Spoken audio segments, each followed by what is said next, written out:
Ayan.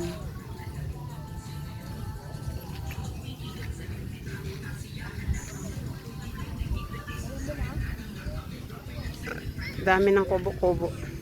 Dito wala pong nakain. Doon lang marami. Masarap kasi yung ano nila. Pagkain. Saan kaya si Daddy? Hanapin ko muna si Daddy. Ba't na tinatanong ko mga kuwi sa buwan?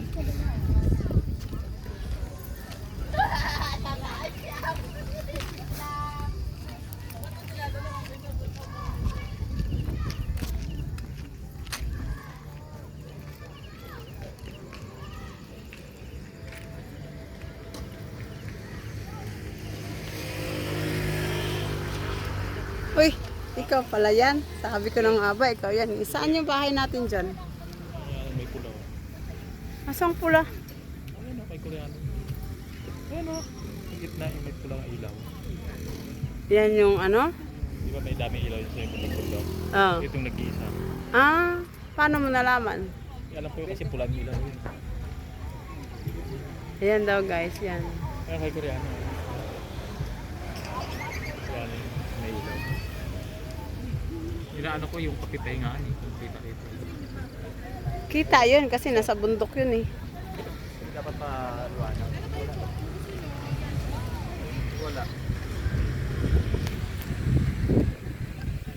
Pwede rin kayo mag-picnic dito guys. Ayan, nag-picnic sila. Oh. Ayan yung highway. Saan? Di ba yan yung sa baba yung bahay na ano, daanan nila doon sa atin? Yan yun. Yun o, yun. Yung may mga ilaw na yun? Ayan dyan, o. Ah, iba din yung dito. Oo, kasi rin. Yung doon pala yan. Oo, doon mo.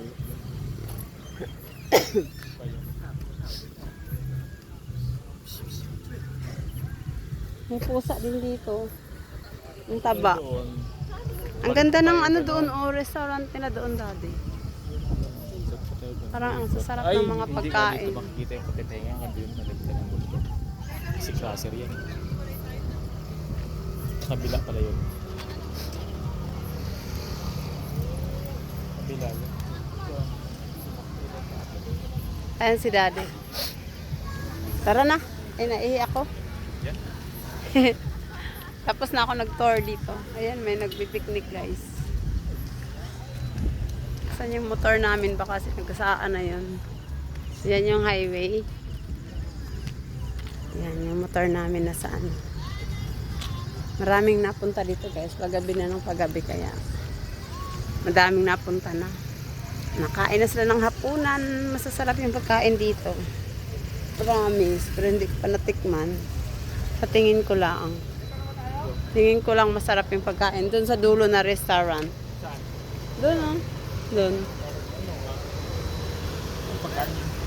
Mga, parang mga lutong bahay. Parang doon sa ano, sa kapihingahan. Yung doon sa, ano ba yun? Yung kinainan natin nung nasa taas tayo. Ano ba tawag doon?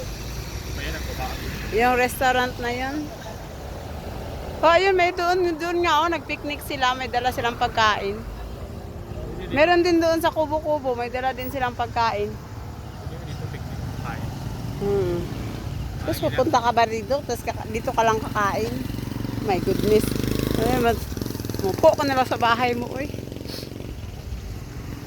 Masyal ka lang dito, okay na. Pero pag dadala ka pa ng pagkain, Diyos ko. Para mo nang pinahirapan mo na yung sarili mo. Ayan, so kami ay didiretso na doon sa Angono guys, yung daan na yan, papunta ng Angono. Oh, saan tayo? Ha? Mas malayo dito, uy. Kasi iikot pa tayo sa Tikling. Eh dito, Antipolo lang tayo. Dito. Balik tayo sa dinaanan natin dito. Yan yung dinaanan namin guys. So kami babalik na. Bye everyone. Yan, ready na sila. Bye!